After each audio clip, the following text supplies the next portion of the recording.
Welcome everyone to a special webinar here this evening. We're going to talk about the Spec MX-5 series and technical compliance data. As you see on the screen, oops, I am not doing the screen yet. Let's do that. All right, that'll be helpful. There we go. How data will shape the future of spec racing. It's being used in many different forms of motorsports already. It has been used for many years, technical compliance using data. It's fairly new to this series, and we wanted to come on. We're going to talk with a couple of folks from the series and Mazda and chat a little bit about the background and how we got to where we are, and with the view on transparency and everybody understanding what we're doing, why we're doing it. And then I'm going to take over and do a little bit of time at the end and talk and show some examples of it. So welcome to everybody that's here. I am glad you're all here. Again, if you later on, we are recording this and we're going to put it up on the AIM Sports YouTube site right away. There'll be links everywhere. So if you have anybody that you think might want to see this later, please share the link. So with that, I think I'm going to stop the share for just a second. We've got some others with us today. I'm going to turn this over to Justin, who is the series manager, and he's going to kind of start us off with a little bit about. I'm sorry, it's Josh. We're going to turn it over to now that I think about it. We're going to turn it over to Josh Smith, the Mazda Motorsports manager. Going to talk a little bit about the series and Mazda's background and how they support the series. So, Josh, take a few minutes and explain to everybody what's going on with this. Thanks, Roger. I'd like to start off with thanking everybody to join us tonight. Everybody here in some way, shape, or form is directly involved with the series, whether you're a competitor, crew chief, shop owner, in some fashion, you guys are all directly involved in Spec MX-5. We really appreciate it. You know, this is kind of like a band thanking their fans. We can't do this without you, to be honest. And we understand that everybody saw a new series and you know, took a chance on it. So we couldn't be here today, and we couldn't be having the discussions we're having for a national class in the future without the competitors and the racers themselves. So some of the things that may be questions on your mind as far as why we're doing this and what the future holds for SMX. Mazda is going to continue to support this class. This class is very important to Mazda for a few reasons. Health of racing in the future is really one of them, especially in grassroots arena. We are going to continue to show the same level of support we have been showing to Spec MX-5 over the past couple of years, as long as it shows growth, which we are seeing good growth, and Justin will speak to that here in a little bit, as well as continuing conversations with the SCCA about a national class status for potentially as early as next year. We're really looking forward to that. That conversation is going very positively with the staff over at the SCCA. We will continue to support this from a contingency standpoint, a part supply standpoint, a technical standpoint, just as we do with any of our other grassroots and professional racing series. We're going to continue to look at the viability of this for the karting community to be a springboard from karts to cars, specifically sports cars, for Mazda's sake right now. We don't really have any open wheel opportunities at this point, but we are going to continue to use this as part of the ladder system and have it indoctrinated into our shootout system. The shootout for our Spec MX-5 is specifically tailored to karting racers that are looking to make the transition into sports cars. The same way that the MX-5 Cup shootout is specifically tailored for grassroots sports car racers or grassroots racers, not necessarily just sports cars, to make the jump into the professional ranks. We will be looking at Spec MX-5 very heavily for pulling for the MX-5 Cup shootout, as we've shown in the past couple of years. Mazda always tends to look elsewhere, as you guys have seen in the past, whether it be open wheel, karting, even some circle track opportunities, as well as sim racing, as we've seen with the likes of like Glenn McGee. So That being said, next year's contingency program will look very similar to this year. It's just going to be more custom tailored as to what the schedule looks like. Just like we've reconfigured the schedule this year, you're going to see a slight reconfiguration for next year, pending these conversations for a national championship runoffs class. Right now, this year, Spec MX-5 has a little over $200,000 in contingency offerings throughout the year, plus the national championship. And that is separate from any shootout offerings. Mazda's commitment to this class is a 7-figure commitment for this to grow for the future. And that encompasses part supply chain, technical staffing, as well as at track and contingency. That is how serious we are about supporting Spec MX-5 and the growth and the future of this class. So really could not have done this without everybody on this call. And, you know, we really appreciate it. I just want to make sure that that is very clear for everybody. With that being said, I believe Justin is next. Speak to a few things about series and where we're going here in the next couple months, and a little bit about this webinar as well. Some good things to take away from this webinar is it's not just technical compliance, it's also the health of the class. We can look at a few things to see if there's an endemic problem with the package or the spec or the class, and we can look to help out racers. It's not always an I gotcha, we can catch you with tech. It's how can we help? You know, especially newcomers to the class, we want to make sure everybody's up to speed and showcasing the parity and how solid this package is. So thank you all, and we'll look to answer any questions that you guys have throughout this webinar. Thank you, Josh. Justin. Thanks, Josh, and thank you, Roger, for hosting us on this webinar tonight. For those of you who I have not had the pleasure of meeting in person, my name is Justin. I'm the series manager for Spec MX-5 Challenge. I've been with Spec MX-5 since the beginning of last year, and honestly believe that we are the premier race spec series in club racing. And not only are we a stepping stone for racers hoping to compete in IMSA with Mazda MX-5 Cup, we're also the destination series for racers who are looking for a more professional feel in the way race weekends are organized and run. We're here this evening to show you the benefit of why we are requiring data. Data is valuable in so many ways, and tonight we're going to present to you how we can use data for not only vehicle compliance and driving infractions, but also for educational reasons for both the vehicle and driver. As Josh mentioned earlier, one of the 4 founding pillars of our class is techability.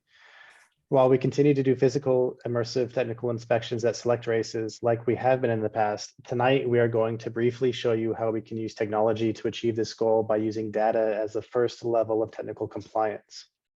Since 2018, we've been partnered with the best manufacturers and vendors on car builds, and I'm thrilled to say that we've done the same with AIM Sports and in particular, Roger Caddell. Currently, the process of the series retrieving competitors' data is accomplished by you, the competitor, sending your data file to a secure email account within 30 minutes of a time session ending. Since only I have access to that email account, the data is being sent to. I then upload the file to a shared folder, which only Roger has access to.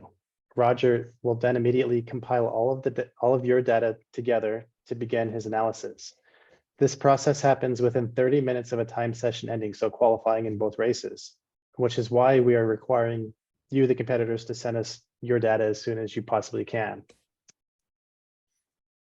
Before I hand it over to Roger to show how data acquisition and analysis provides a non-immersive first level of technical compliance, I'd like to briefly highlight how Spec MX-5 has grown since our inception and how our racers are enjoying incredibly close racing.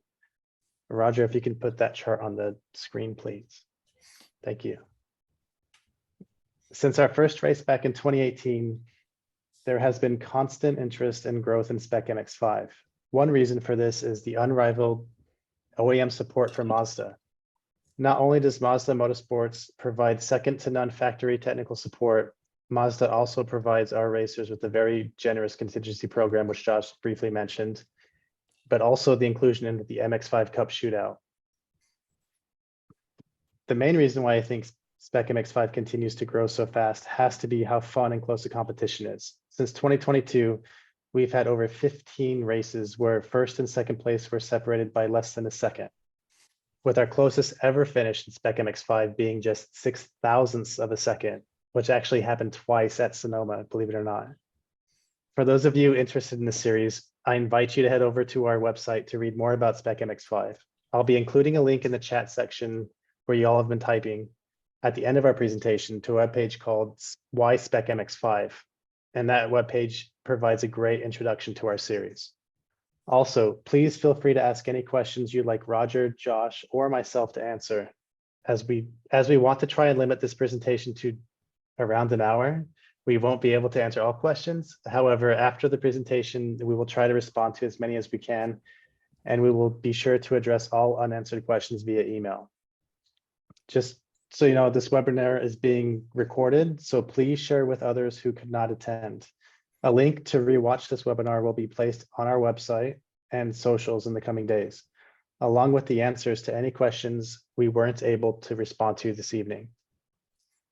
Thank you all again for being early adopters to our series and for tuning in tonight. I hope you find it incredibly insightful and can appreciate how we are trying to make this the best spec racing series in the country. And with that, Roger, you can take it away. Okay, thank you. Just a quick background on me as we get going. I was hoping to be, or I was expecting to be in the background as we started to do technical compliance in this class, right? I did all the work. I shared it with the other folks. So and they were giving the results and everything. But so a lot of you may not have known that I was the one doing this, or don't know me at all. I'm a longtime racer, raced mainly off-road, but a little bit of circle track, as you can see in the top two pictures. Those are my cars. And then in the early 2000s, late 90s, early 2000s, I had a son that grew up old enough to start racing first karts, then some Bandoleros and Legends, and then got into Spec Miata. And in the lower left there, ended up winning the runoffs in 2006. And with that, became one of the Mazda development drivers, one of the first ones in the closed wheel side, and we raced that an NC platform Mazda MX-5 Cup car in 2007. So I have a little bit of background in these kind of cars as well, not necessarily this class though. So also, I'm the AIM Sports National Training Manager and do a ton of webinars and training and such on AIM Race Studio software. So if you have any questions later, there's an email address up there. Of course, I won't answer too many questions about the technical compliance direct, but any questions you have about data analysis and AIM Sports and anything like that, just give me a holler. So, okay, let's jump in and take a little background on the technical compliance as far as using AIM devices and maybe a little bit overall of technical compliance using data. We're not going to cover this topic fully today. There's only so much we can chat about, right? And keep this around the hour long. So keep that in mind, but we really do want to hit this and give you some idea of what's going on in the background. Once that data leaves your hands, what's happening. We want you to understand it and maybe even be able to check the same kind of things for yourself if you so wish. This has been a focus of mine for quite some time. I've been helping other organizations and even carts and boating organizations, and we've been looking at data for this kind of a thing for over 10 years. So this is something that I really think is a technology that should be used for this. It's well suited for this kind of a task. This data that we're going to talk about here, you've heard it from I think both Josh and Justin before. This is really the first level of technical compliance. There may be more once once we find something. There may be a visit to the car or some other means of checking the car. It's the process is not simple and it's not easy, but it can be very effective. There's been some times in the past when I've done this and we found things. Times I thought you'd see something and I found myself to be either not as right as I thought I was, or partially there. And that experience has taught me, some things that I bring to this task of of looking at data as I do it currently, which is, and you're going to see some of it as we show you some real life examples here today, where you see something and then you dig in it and you try to find 2 or 3 different ways to answer the same question. You know, what happened, where did it happen, why did it happen? Something we talk a lot about in our data seminars. Not everything can be directly found. You know, there's we're measuring data, and some of these things that we may think may not be exactly in the data, but we almost always can see the resulting performance gains, and we can understand what's going on there, and then we can turn around and come back from the other direction. An important part of this, though, is not just the technical compliance, as Josh and I think Justin both mentioned, but it has happened several times already this year where we find some things, and I'm going to show you an example of it in a couple of slides later, where we find something that maybe we see in the data that the racer may not have found yet. And so I pass that along as fast as I can. Can't catch everything. There's just a ton of data, obviously. But if we see something, we try to help the racer with a low fuel pressure, or a battery voltage that's low, or an alternator that quit, or something like that. So if we see something, we try to also help the racers in that way. So that's a little bit about technical compliance and how we're going to kind of attack it here today in this webinar, and how the bigger picture view of how we're looking at it. There's a couple of things that are really important from the class as we're bringing in this data.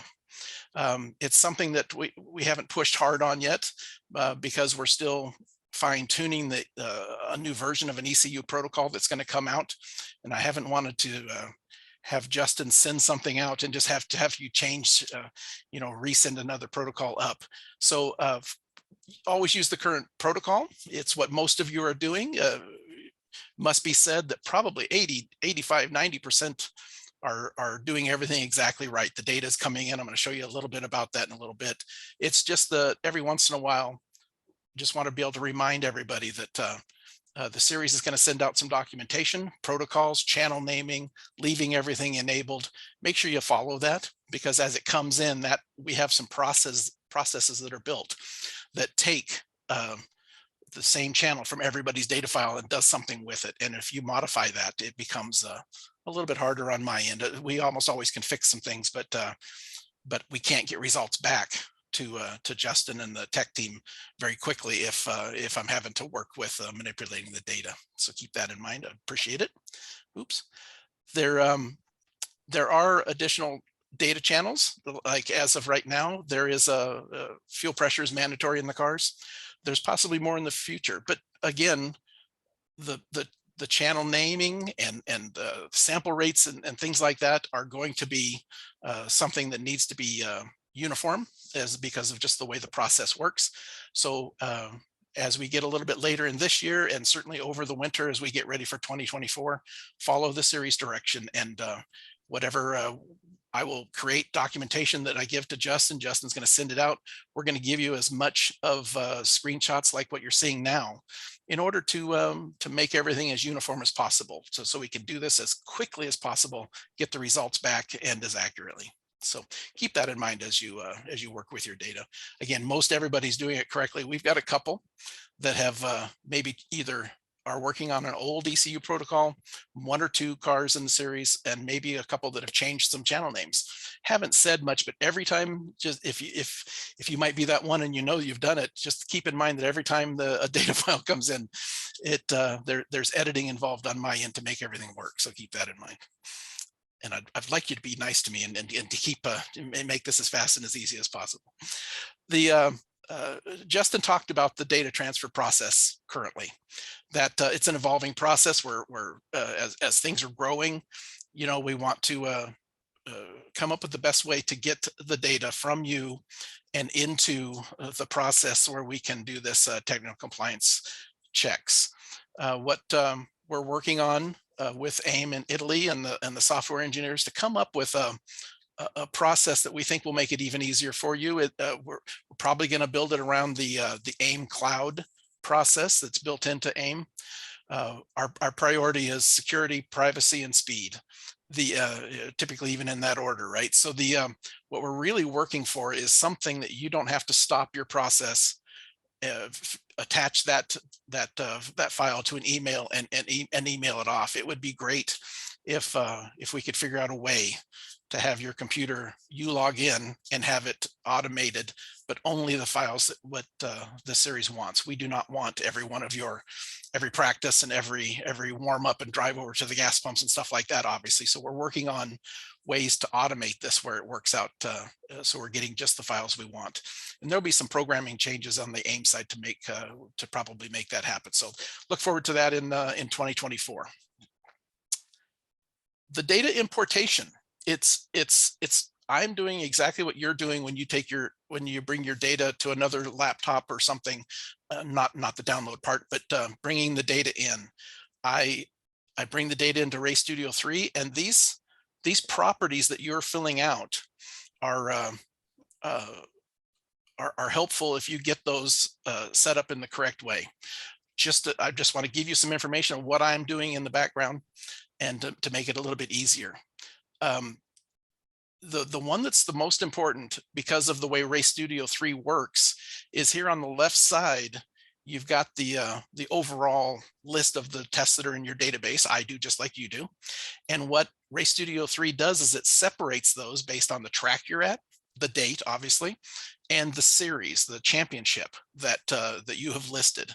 And so as we get farther and farther into this, and it'll make it easier for me, it'll make it easier for you, that the Spec MX-5 is there's probably 3 different ways of doing that, right? With capital letters and lowercase and no space and some other things.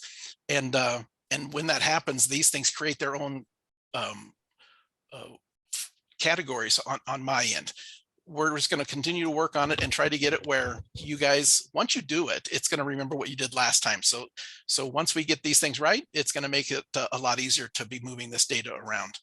The other thing that I want you to know is what I do on my end is I open up Race Hero or wherever the live timing is for the event. I'm typically not at the track. And what I do is I adjust and match these values and the test properties to whatever is the official stuff on Race Hero. There have been times when somebody has probably forced you as a competitor to change your number or something like that, and you've always ran number 88, like in my example here, but somebody else had 88, so I put an 8. Well, I'm adjusting all of that every time. So in the reports that I give back to Mazda and the series, everything is as correct. So do what you can to match up with what the official entries and all of that match up to. That would be helpful. And you're going to put comments down here, and I strongly suggest from wearing my AIM hat that you do that. Keep track of things. Just know that as soon as it comes to me, I delete those out and put in the scale weight that Justin sends to me. So we have that as another little bit of a record. So don't worry about anything you put in the comments. It's just going to be erased on my end at least. So please fill that out as you normally would and keep track of that. So just wanted you to know a little bit about how the data is coming in. Some of you may know this little trick, but when I get it in a shared folder, I move it onto a small little hard drive here, and I can take all of your files. You guys are downloading them directly, so it puts them right in there. But if you're moving them to your own laptop, if you take 10 or 12 sessions from a weekend, and you can drag and drop into this right-hand side of the window, not over here, but anywhere in this window over here, and it will import them. A lot of people always, use the import button in order to bring them all in, go select the folder where it's at, but you can drag and drop them into this right side and just bring them all right in. So pretty helpful tip for you, for those of you that are moving data from a laptop in the race trailer to your home computer or something. So, okay, let's talk a little bit about what I do when we first get it. I'm going to walk you through the first 15 or 20 minutes of I've received 10 or 12 cars. I've imported them into Race Studio 3. What do I do with it? We really want to be transparent and give you an idea of what we're looking at. Okay. I have done everything I can do to anonymize the data, but I did want to use Spec MX-5 series data. So you guys can all I even hid the track names as best I can, but some of you may be able to look at the data and understand what the track is. Maybe guess amongst yourselves, and we'll try to remember to tell you what the track is later. I bring all the data in. In this case, sometimes we have 10 or 12 cars. As they come in, I will take the top 5 finishers and I'll open them against each other right off the bat, and then bring the next 5 and the next 5. Eventually, at some point, I bring them all together. But in this case, it's pretty typical. I'll bring up 5 of them, and here's what it will look like. I have my first initial performance check. I bring it in. I have a speed trace. I have just the lateral G's and the longitudinal G's. Don't even really need those. I look at them just to know, what kind of what the car is doing. But really, I'm looking at a speed trace of your best lap. And I'm overlaying the 5 best cars, and I look at it, and you can look pretty quickly and start to see that there is some differences, right? There's very little in this particular one. Certainly there is some down in this corner, some speed differences down in the valley here of a corner, but the acceleration, the braking traces are all parallel for the most part. There is a little bit of a difference here at the top. We'll probably talk a little bit about that a little bit later. But you can see the acceleration rates are fairly similar, right? Nothing jumps out. And if it does, we immediately dig in deeper, right? It's what happened, where did it happen, why did it happen, was something we always do here. So the first thing we do is look at something like this. But of course, best lap doesn't tell everything, right? There's power in averaging, there's power in numbers of laps. So usually we look at this real quickly, and then I'll typically go right up to the top right corner. There's a laps button there, and I'll just bring, okay, it wasn't so cluttered before, but then I'll bring the 3 best laps from every car. And you can see over here on the left side, I color each car the same. There's the, black, red, black, blue, red, green, and orange for the 3 laps for each car, and then start to look at, okay, is there any outliers now? Where are we at? We have this one black car here that was a little bit slow in this one corner. Somebody missed a shift or something over here, but generally speaking, you're looking at this and you're going, okay, well, there's still pretty good consistency. I don't see, one car that's really jumping out in this particular case, right? Maybe in other races we do, but in this one here, everything's looking pretty good, right? So that's the first couple of steps, is strictly looking at a speed trace, a performance of just some initial checks. There's another thing that we do fairly quickly. I'm just going to give you some examples of some things that we're checking all the time. I've got a tab. I've got a saved little a tab inside of Race Studio 3 that I click on, and now I've gone back to just the best lap from every car. And I've got a gearing check that here's the math channel. You can build it yourself if you wish inside of Race Studio 3. There's a couple of not assumptions, it's the rules. You've got a 4:10 rear gear ratio. You've got an approximately, I've done a couple of measurements, got some info, but about 74.2 circumference of the tire. The 1056 is a conversion for miles per hour, away from miles per hour. And I use, of course, the engine RPM and the vehicle speed. And we calculate a final gear ratio of the transmission. Okay. And here I've just kind of marked this up a little bit and show you that this is everybody on top of each other in 4th gear. There's a shift to 3rd at the end, after a corner, shift up to 4th, shift up to 5th. And I've just put the cursor here just so you can get an idea right here in this area here in the middle. 3rd gear, 166, 164. You can see they're all right around the 160, the 164 area, which is a stock 3rd gear in these cars, right? That's by the rule. And so I glance at this really quickly and see if there's any outlier. And if there's not, we move on right to the next step. I've had some people ask, okay, well, what would that look like if you have a bad check on the gearing side? So what I did here is here's an example of what a non-compliant 3rd gear might look like. There is an RX-8 3rd gear that is available out there.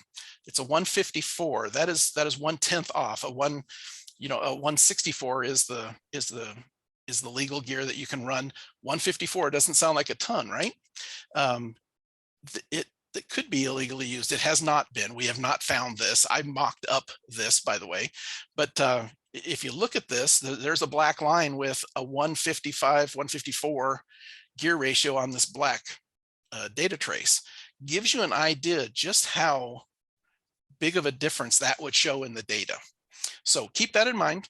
If somebody had changed the rear gear ratio from the 410, there's some 430s available. There's some 366s that somebody might have out there.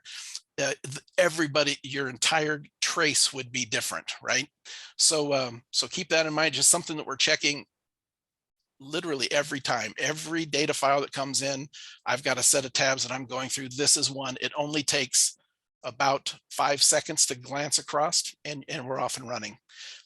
You may see this noise up here, and just keep in mind that when you're in third gear, it's even worse in some second gear corners. I'm using, if I go back a slide, I'm using the ECU vehicle speed. The perfect tie would be the loaded rear tire that's tied to the engine, through the drivetrain, to get a good, nice, steady number. But this is your inside tire is spinning, and some other things are happening there. So we get a little bit of this noise. It cleans up pretty good in fourth gear, especially on the straightaway, and of course in fifth gear. So but you can see how big of a difference that is, that tenth of a ratio. So just giving you an idea of some of the other stuff that we're checking. Then almost always the next thing I do is some basic engine checks.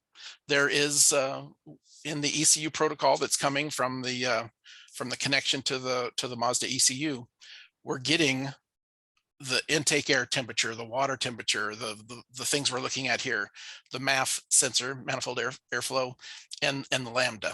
And what we're doing is comparing all of the different cars against each other, and we can see any differences that happen to be showing up.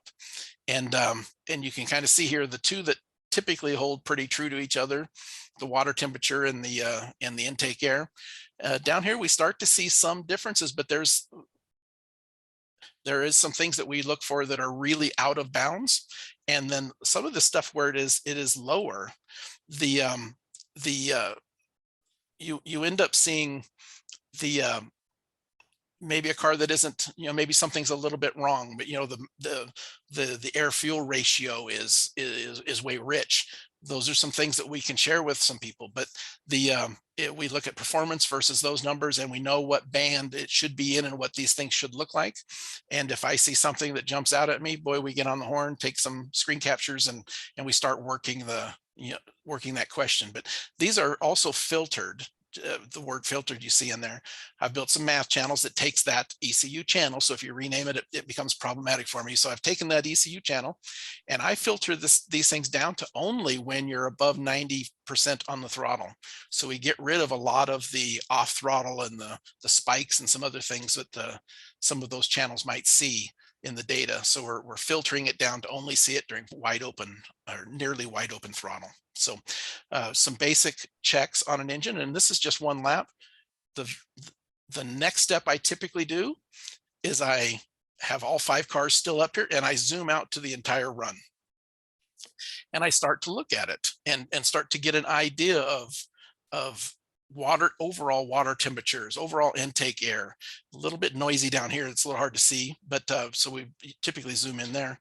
But you can kind of see here a couple things that we'll see right away, and we'll look into in a minute as well in other ways.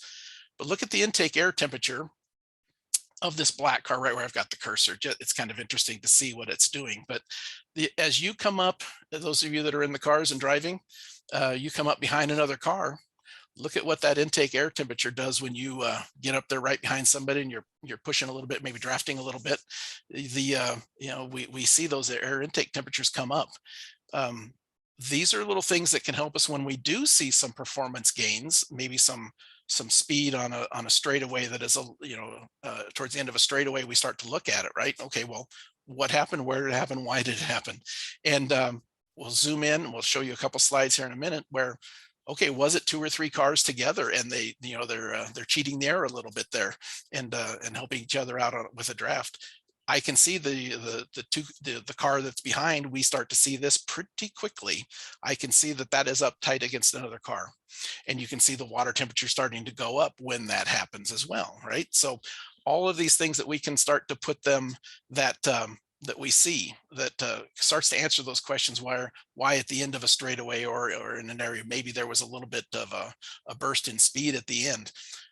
We see it. We want to make sure that it's that technical compliance is understanding why those things are happening. Sometimes we understand why, and other times maybe we don't, and that's when we start talking about it. But if I can find 2 or 3 reasons why that 2 or 3 miles per hour may have happened, we want to understand that. We don't want to be jumping to conclusions on things like that. So the next thing that I would do is we have what we call channel reports in Race Studio. As you're noticing, there's going to be a couple slides here that are some things that maybe you don't do too often, but these are all standard tools in Race Studio 3. This is a channels report. What I do is I bring all the cars together. I've got this set up where we have water temperature, air temp, intake air temp, MAF, the lambda, all across the board, right? Speeds, voltages, and I disable the in and out laps and any warm-up laps, any yellow flag laps. And then I start to look at these numbers, and you can colorize these so your eye comes to them even quicker. But I also then follow right below here. Here's your water temperature. And then I start to track, what is the average water temperature for the entire run of the laps I have active, not the in lap or out laps, but yellow flag laps, but actually hard full throttle runs. What was the maximum? What was the average? And you start to be able to compare and look and see if anybody's monkeying with things that they should not. Intake air temperatures, the MAF, the average MAFs, lambdas across the board here, right?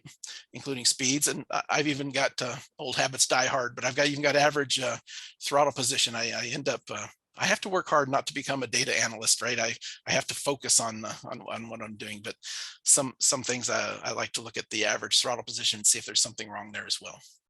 That we normally, I'll have as much as 10 or 15 cars in there. I've limited it to 3 here because it goes better into a screen capture, but I can just scroll down and look at everybody's data right behind the next one.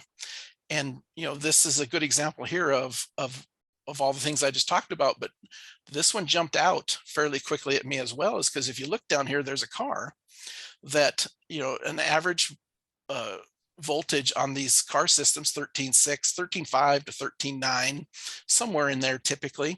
And then we come down here and here's this car is at 11.2. And this is one of those that where we're able to chat about it and share that information. I remember a recent race I found another low voltage. It wasn't this particular one, and I was able to text it to Justin, and Justin came back with his text. I said, well, hey, find this car and let him know. And I showed him a picture of it, and he goes, okay, I just told him. And it was probably 20 seconds later, right? And I go, well, it turns out they were still under the tent or a driver's meeting or something right away. And he was able to just turn his phone and went right to the driver of that car and was able to inform them of a problem that they had right there on the spot. So those are the kind of things where we add value, right? There is technical compliance, but we want to do as much as we can on the other side as well. So, and another thing, a lot of you use these split reports.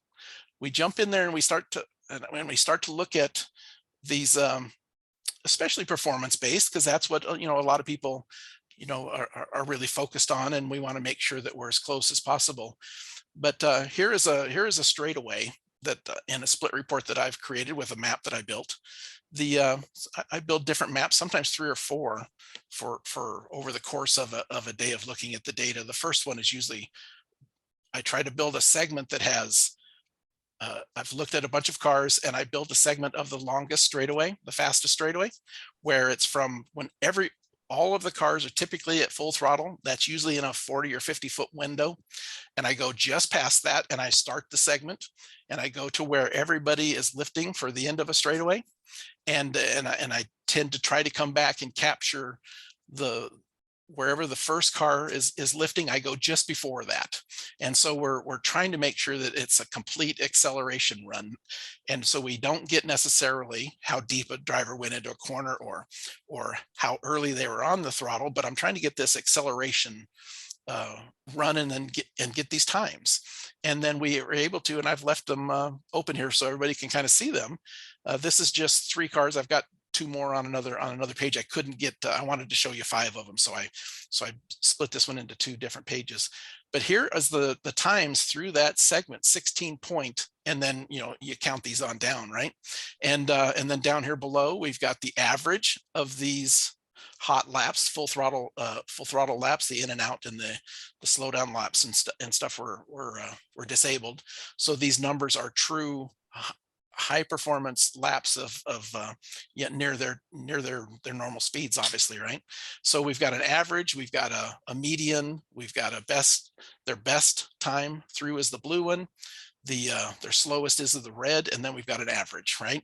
And some standard deviation stuff that we can, statistical stuff that if you wanted to dig into it. But you know, you've got a 16.5 for this driver, a 16.6, so a 1/10 of a second over 16 seconds, and a 16.8 down here, so 2/10, almost 3 maybe of between these 2 drivers. And so we can start to look at these and start to get an idea. Is there somebody that's running away on the straightaway? Is there somebody that's got a performance advantage on the pure acceleration side? I build different maps later and then do an absolute top speeds and other things, but just breaking it down kind of how we go through it right off the bat as fast as I can. And then here's the other 2 drivers. There's a 16.8 average and a 16.6. So this one it gives you an idea of how close these things are on the straightaway. I took the data, I pulled the data out of this split report and out of that channel report. If I flip back up a couple, you notice here I've got max speeds and on the straightaway, and then it's got the average and the maximum speed for the 5 different cars. So if I go back down here, I've put this all into just a quick little block so everybody can see the difference here, and wanted to give you an idea. I've blurred out who it is, but I've got the finishing position for this race: 1, 2, 3, 4, and 7. This happens sometimes. 5 and 6, one of them was an older Race Studio 2 device. I do look at that data as I can stick it in there, but it doesn't, there's a little extra work with that. And one of the 2 cars that was either 5th or 6th did have a data malfunction on this particular run. We did have some of the GPS data, but not the not the ECU based data. So I didn't want to include it, but typically I would just look at 10 or 12 cars together like this, but a lot of room need to be taken up. But here is what I've done is I've put their best lap time in here, and I've zeroed out on the winner, and then this is the difference in lap time, how much slower the best lap for 2nd, 3rd, 4th, and 7th was. The leader in this particular case was a 1/2 a second faster. That particular lap happened. I need to dig into that fairly quickly, and I do, and you can see the reasons why that happened. But what I did want to show you is the best main straight time, right? That's this blue number for every of these all 5 of these cars. Here it is in a table: a 16.6, a 5, a 4, a 3, and a 4, right? So those are the best times that any specific car went down this main straightaway. There's times when they're drafting, there's times when they're not, but so that's the best one. Here's the average for all of the times down the straightaway. We've got one down here that's looks like a big number when you first look at it, but when you think about it, the difference between top and bottom here is 3/10 of a second. That's an eye blink, right? We all like 3/10 of a second. Obviously, we want that, but it's not huge. And then the speeds. There is a little bit of a difference here, and I dug into why. But the funny part is the fastest car on average in time and on speed for that straightaway was the 7th place car of the ones I've checked here. Your leader was right in the middle of the pack, right, on speeds, a little slower on the average, but he was out there by himself, right? certainly was the lead car, so didn't have the advantage of the draft. But it was dug into this, and the seventh, six, 7, and 8, I think in this particular case, were fighting each other, which was hurting their lap times. But they were working together on the straightaways as I dug into the data more and more. So there was I was able to find some reasons why something like this happened. Although please do not think that it goes without being seen, right? These numbers are hard numbers that I am looking at right off the bat, and then trying to understand why they happened. So pretty interesting. I wanted to go into the next one, which is a way that I'm going to introduce the technology and the view of it in a couple of different ways. But this is what I use when I find that 6, 7, 8 place car, and all 3 of those guys maybe have a little higher top speed. I try to understand why, and this is a technology that Race Studio 3 has built into it that I'm using for that a lot of you may not have used. It's what we call GPS time aligned. In racing data, you typically are you're viewing your data based on distance, or you're viewing it based on time on the x-axis across the bottom. Race Studio 3 has a third method, and it's GPS time across the bottom. And you can see it down here. This happens to be, and you're going to see a better screen here in a second, that you would know exactly where we're at. This is Thunder Hill, for those of you that have been there. So some of you might be one of these cars that is sitting in here on our screen. But this is Thunder Hill, and what I wanted to introduce, if you haven't used this particular function, you can align all cars based on the GPS time. So we're not going of a distance since the start finish line, or time since the start finish line, which is your typical 2 ways of doing it, but rather what is the exact GPS time. And all cars are shown in the data and in the imagery here on the right of where the car was at exactly that millisecond. We only show you down here to the nearest second down here, but we are looking at the data to the millisecond inside of the data. This is the start of one of the races at Thunder Hill.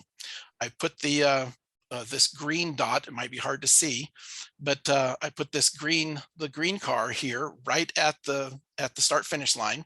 These blue lines represent in the software of when that car, all these cars crossed the start finish line on this start. And I only included 8 cars. I think there were more, but it gets pretty a lot of lines of data for something like this, so I wanted to keep it a little bit more clear. But you can see where they all got on the throttle. This is throttle position down here. All of them were getting on the throttle, and how they all accelerated. Normally, you want these speed traces, or you normally see these speed traces right on top of each other, right? But keep in mind that where I've put the cursor here is at exactly 4:08 p.m. and 36 seconds. Plus the milliseconds, obviously. And this is where the cars were on the track when that happened. This is what their throttle position was. This is what their speed was at that snip of time. Okay, it's a little bit different way of thinking of data. And while this is kind of interesting, I didn't want to make too many slides, and we're getting close on time, but I went back to the beginning of the straightaway, and you could actually see the dots side by side by side. They were lined up ready to get the green flag. And if we really wanted to, it's not what I do right now, but we could have seen this green one did get on the throttle earlier, and he is the leader. You can see by this throttle trace. And then there's a couple of blue ones that probably were these 2 cars that followed along. And then there's some of them that aren't getting on the throttle. Didn't get word to them till quite a ways down the clock here. But I wanted to introduce this theory, because the next slide is one of the ways. I didn't want to go find an actual drafting example.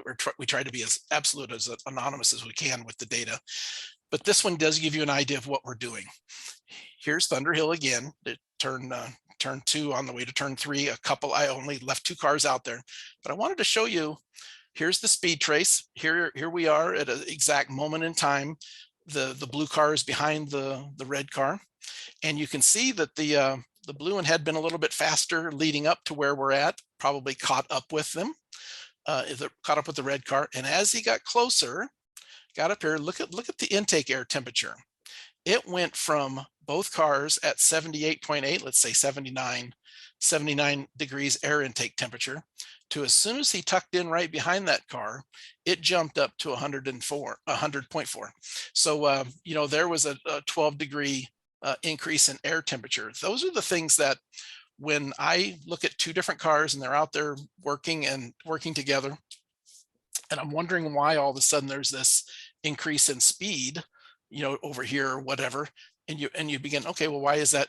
I can bring in together any number of things. I can look at the intake air temperature, and I can look at the GPS information and know exactly where the cars were stacked up, where they were on the track, and get an idea of okay, okay, that's he was behind him. He was about 40 or 50 feet behind him, and he closed up right here. From right about here is where this all happened. And look, there's this 2 or 3 mile an hour bump in speeds right when he was drafting this other car.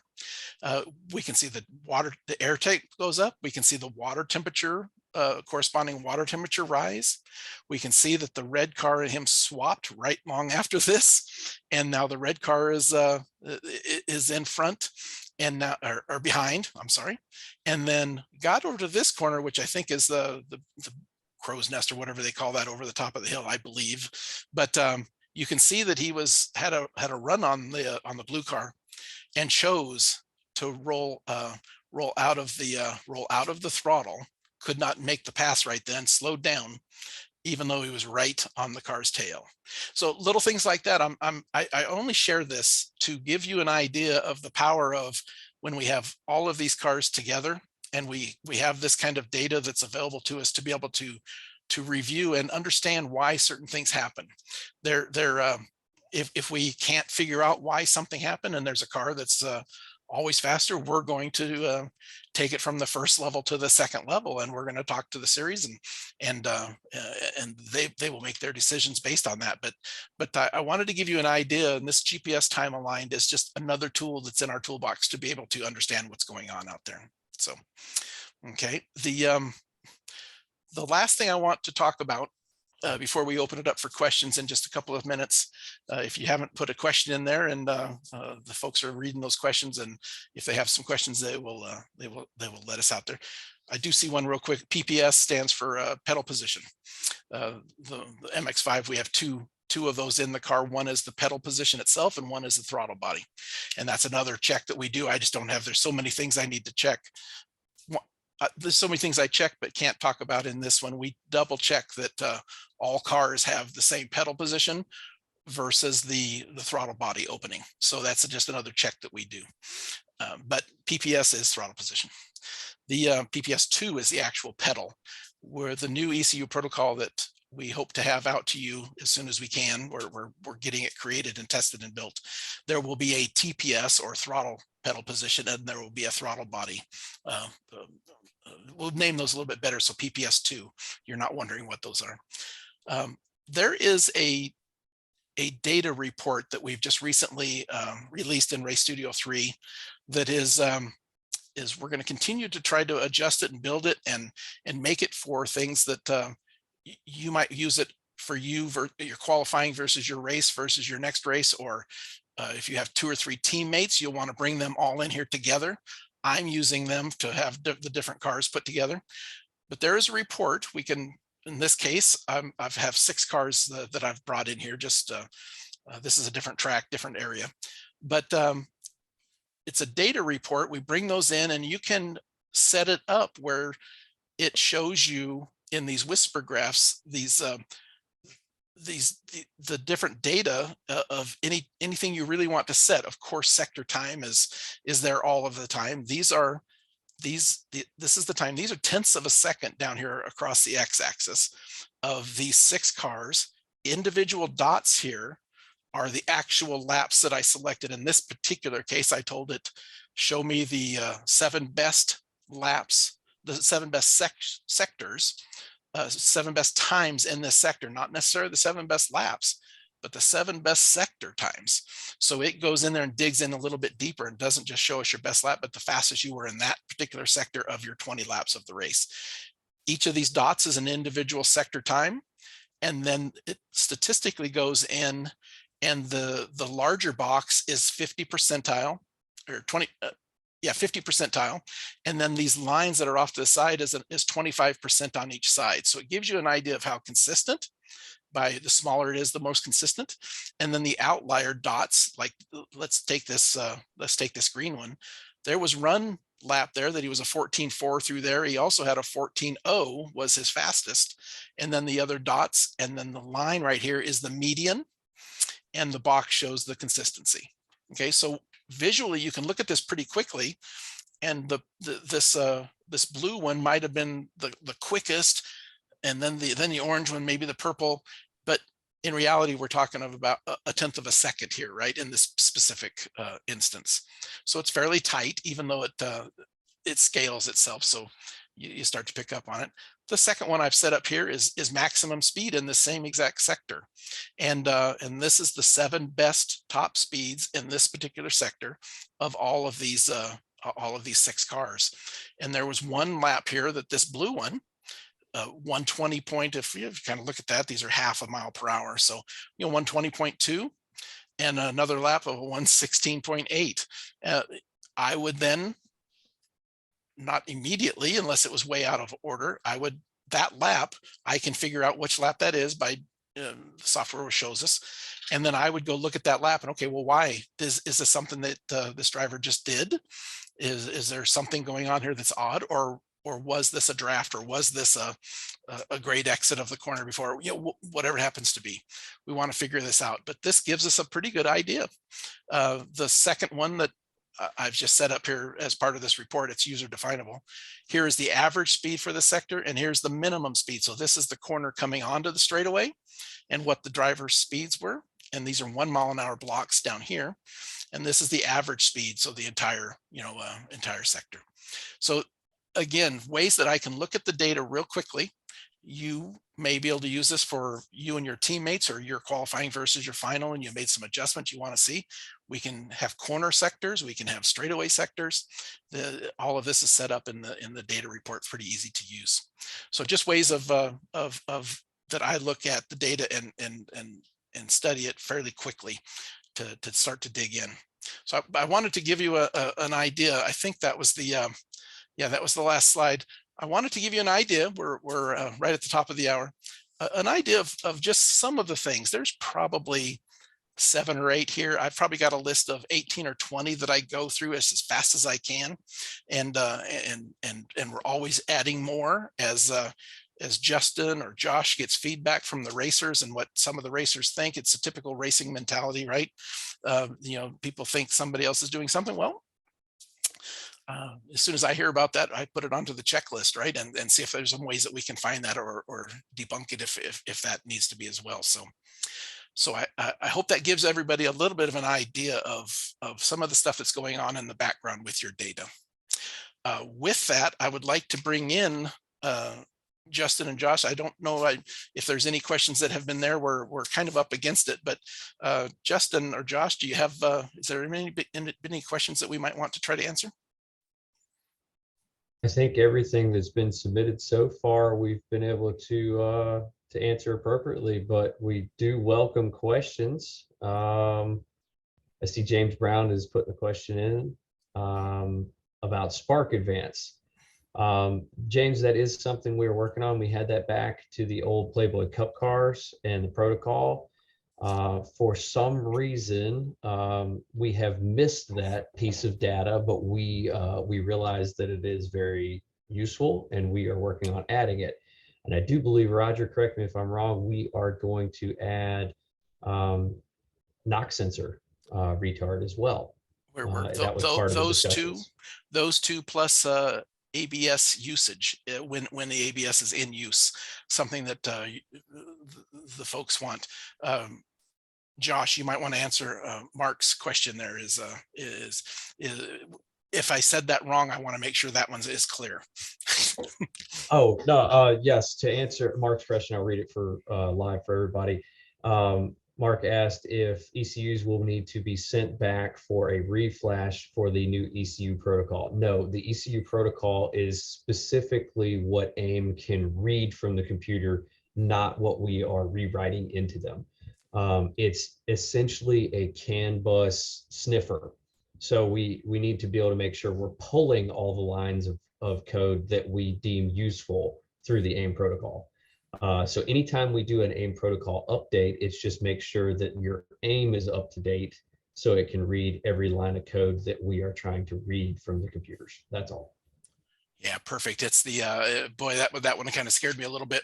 The yeah, we're not updating. Well, I wouldn't do it anyway, but it is, we're renaming some channels, we're adding back some channels that were there, and it is just literally a Race Studio 3 undo one protocol, select Mazda NC, Spec Miata, Spec MX-5, and resend that back to your gauge, and then we get the channels we want with everybody on the same exact channel namings and values. So perfect. Do you guys see anything else in there that is something that needs to be answered? Yeah, I see Todd's question just came in. He asked if the auto blip feature, there seems to be some discrepancy on some cars working versus some cars not. The bottom line is we came down to the realization mid part of this year is that is directly related to what ABS system is utilized in the car and directly related to the base core ECU we are sent in. So we are working on changing the spec flash part number, not the flash itself, just we're separating the part numbers out to where you can order a computer that is either a dynamic stability control computer, essentially a traction control computer, or a non-dynamic stability control computer or a non-traction control computer. Anybody who is having issues with that, I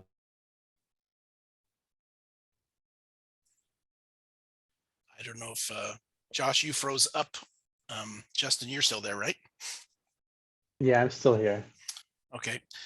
The I don't remember exactly where he was at, but ECUs, it sounded like he was had a resolution to that. We'll Justin will if we don't get Josh back, Justin will put together that. Oh, there you are, Josh. I see you back. You probably don't know when you locked up, but you were just finishing up, it sounded like. Yeah, I was just saying we're gonna have basically we need to understand if it's a DSC car or not, and that's what controls the functions of the auto blip. So we'll have two part numbers for that. The flashes are still the same. It's just a checksum issue between the two that we can't change with the spec flash. Is really what it comes down to.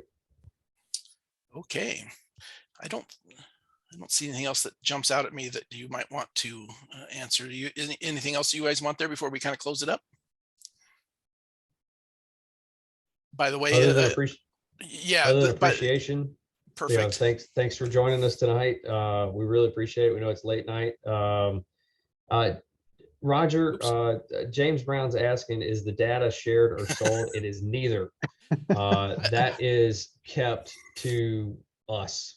That is kept to series and Mazda compliance. We are not doing anything as far as exporting the data. I saw that up, and I'm glad cameras were only on your face, because I went white as a ghost. Right? It's like, oh my gosh, I hope if it hasn't been said, and maybe I didn't say it enough, but privacy and security is at such a high level that Justin and I are the only two that are even seeing it. Even Josh doesn't get it, and and then I keep it locally here with me. And only to be able to go back, some of the stuff we do long term on looking at data, I know we're a little bit long, is the next time we visit a track, we will be looking at data from before and comparing it against this one. So there's a reason why we keep the data. Maybe in some worlds we might just want to delete it, but in this world we're keeping acceleration rates and comparing from track to track and year to year. So there's absolutely not. That is something we pride ourselves on at AIM #1 overall. Obviously the series and me personally. I've been doing this a long time, and I can walk up to just about anybody's paddock, even when I was racing with them, and they would open up their computer and have questions. Obviously I kind of was able to help them, but understanding and not sharing data outside of when it should be shared is very, very critical to everything. So, okay. Absolutely. Totally agree. Okay. Okay, perfect. Let's jump into just the last couple of slides. Here at AIM Sports, we do these webinars like this have done a lot of them. We've got, I think, 225 videos up there, probably 200 or maybe 170 of those are semi-long form of hour-ish videos like this, where we talk about technical things about the software to help you.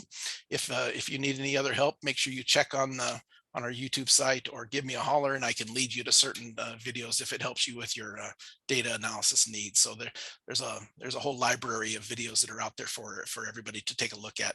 This video, of course, will be going there right this evening before probably in the next hour or so, it will be up there as well. So some contact information. We're all done here, but there's you might still have questions. Many of you know all three of these email addresses, but if you don't, there you go. If there's any questions I can answer, or Josh or Justin, please reach out and we will get back to you. So with all of that said, let's go to Josh. Anything else you'd like to add as we're kind of closing this one down? I look forward to seeing everybody at the track. Road America is our next event, Cat Nationals. Really appreciate everybody joining. I know this is late for East Coast. Again, we couldn't do this without you. We really want to do anything and everything we can to keep this going as a series. And I see no reason we won't be able to do so. Thank you all. Perfect. Justin, anything you got to add? No, actually, I just want to say thank you for everybody for joining us tonight. Just like Josh had to say, it looked like we had just over 100 people participating, watching the webinar. So if you guys are interested in watching some more of these and finding out some more information, please let me know and I can try to schedule some more with Roger. I'd also like to say thank you to Roger for not only the webinar, but also for hosting us tonight and going over very briefly all that you do.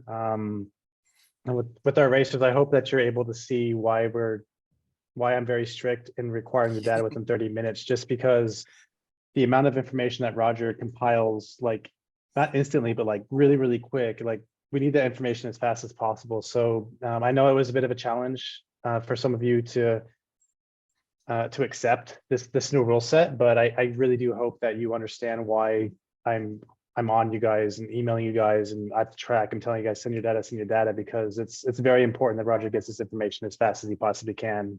Because if he does find an issue straight away, I'm able to act on it, and I'm able to act with Mazda and with the tech people at the track if we need to make sure that everything's all good. So this is for your benefit for sure. So anyway, thank you very much, you guys. You've all done a really good job getting me the data when you can, especially in the circumstances when there's no service at the track and that kind of stuff. So I tell you, I understand it, and this is a growing process, but you've all done a really, really good job. So so anyway, I will be at Road America next weekend. I'll be at Daytona in a couple of weeks, and then closing out the season at Sonoma, and I'll see everybody hopefully at the SCCA runoffs, where we'll be hosting our national championship event. So if you guys need anything, please email me, call me, text me. Anyway, thanks again for watching tonight, and I'll hand it back to you, Roger. Perfect. Thanks, Josh. Thanks, Justin, for all you do in the series. I am so glad we were able to take this a little over an hour and show you a little bit of what's going on behind the scenes, a little bit of the sausage being made. It's important that you know, yeah, somebody is doing something different, and it was important that Mazda and the series really felt that it was important that you understand what was going on, and I was more than happy to give a quick idea. Again, there's a lot more going on, but that gives you an idea. So thanks everybody for coming. I appreciate you guys taking your time. I hope you guys learned something about it. If you have any questions, make sure you give us all a holler, and I appreciate, and we look forward to seeing you guys all next time. Talk to you soon. See you guys.